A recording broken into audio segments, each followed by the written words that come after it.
Nous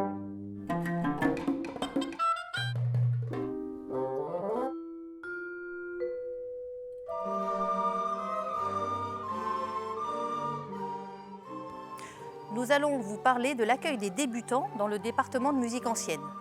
Qu'est-ce qu'on joue? Quels instruments? Quel répertoire? L'idée est de jouer d'un instrument de la musique ancienne tout en se familiarisant avec le répertoire de la musique ancienne. C'est 1000 ans de musique à peu près, qui va jusqu'à Jean-Sébastien Bach. C'est tout de suite un répertoire qui, dans son écriture à plusieurs voix, place le collectif au centre de ce cursus. D'autres répertoires sont bien sûr aussi abordés, tels que la musique traditionnelle, les musiques actuelles.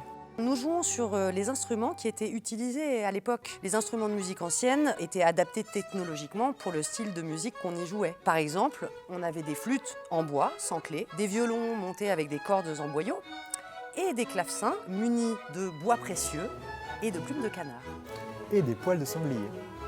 Suivant les instruments, on fait partie soit du cursus pluri-instrumental La Petite Bande, soit d'un cursus qui s'appelle l'École d'Orphée.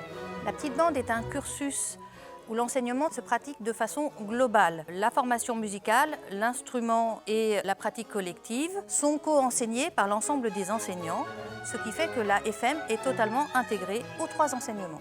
Pour le cursus de l'École d'Orphée, l'idée de former un ensemble instrumental est développée autour de la place centrale du collectif.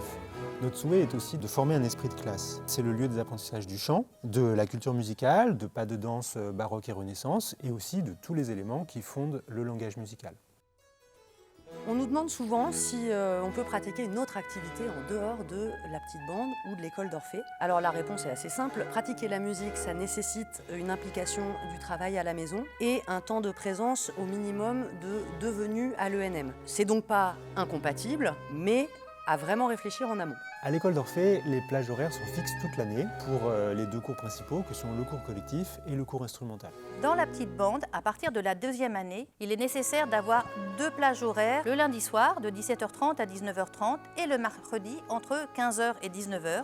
En effet, au cours de l'année, 5 sessions sont programmées avec des horaires différents. L'enseignement comprend le cours instrumental qui peut aller de 30 minutes à 1 heure et le cours de pratique collective qui peut aller de 1 heure à 1h30.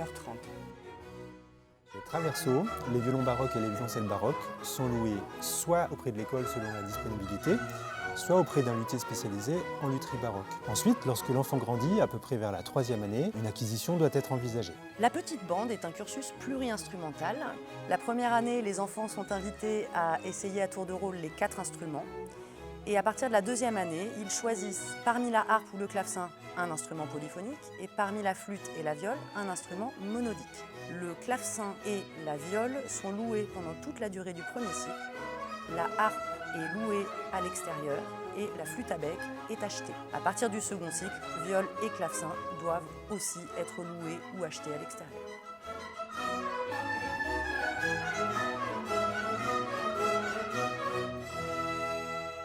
Je te le refais? Non, c'est bon, c'est bon. La prochaine fois, c'est 135 €.